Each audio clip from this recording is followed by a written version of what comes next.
Good morning, nature lovers. It's Sue, the nature nurse, and as promised, I wanted to share my superpower smoothie with you this morning. Just came back from the farmer's market.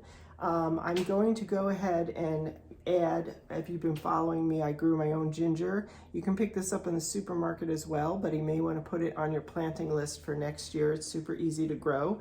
And these are tubers. They grow like roots in the ground. And you just basically snap off a chunk, if you're not familiar with ginger. And then you can take a spoon, where my spoon went, there we go, and just, it's like peeling a potato. Just peel the skin off, the outside, and then you can go ahead, I went ahead and sliced some up, and I'm gonna put them, add some water. You can add it, depends on how big a smoothie you wanna make.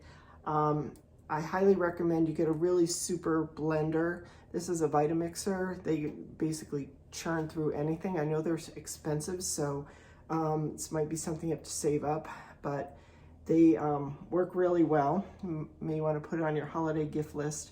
And so you're adding this ginger. You add it to, I don't go by how much, basically just add it to taste. So I would just start with a chunk this size or maybe smaller if you're not familiar or you don't know if you like ginger or not yet. I'm gonna go ahead and add some blueberries, which if you follow me, you know I go in season, I pick local, organically grown berries.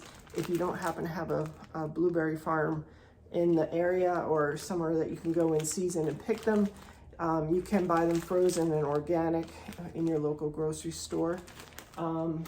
This morning I went to the farmer's market, and as you can see, got some beautiful healthy greens here.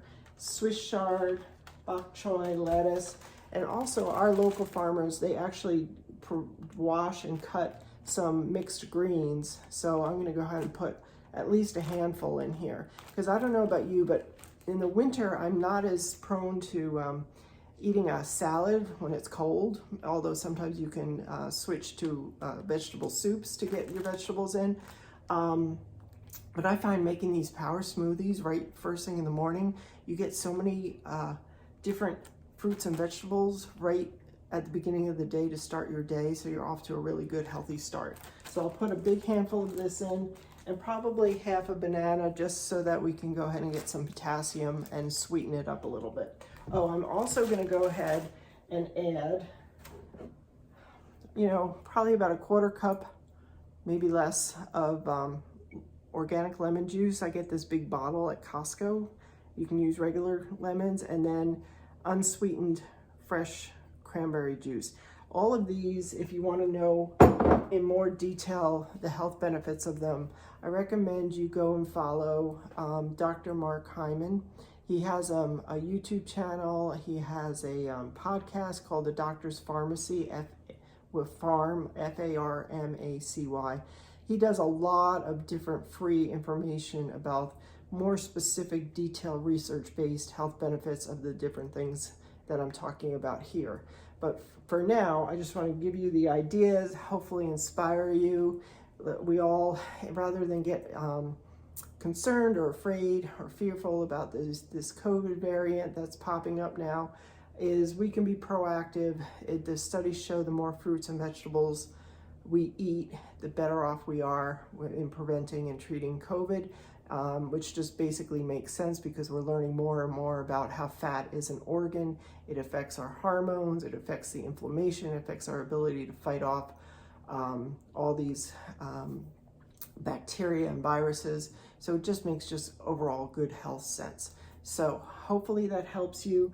I also want to inspire you to consider during the winter months, take a look at the Healthy Green Thumbs program that we have on thenaturenurse.com, done in conjunction with Cliff the Nurse Farmer.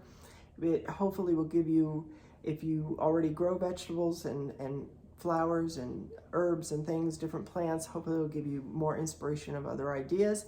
If you are a total beginner, it's fine. We have basic information on there for you, but this is a good time to dream and plan and organize, and maybe even get yourself a garden calendar of what you're going to do when, what you're going to plant in your zone. We talk about your growing zone, which is really important when it comes to growing plants and vegetables and food and things like that. So anyway, hope you're having a great weekend, and we wish you the best of health. Keep it up, get outside, go outside, get some fresh air, and we will talk to you again soon.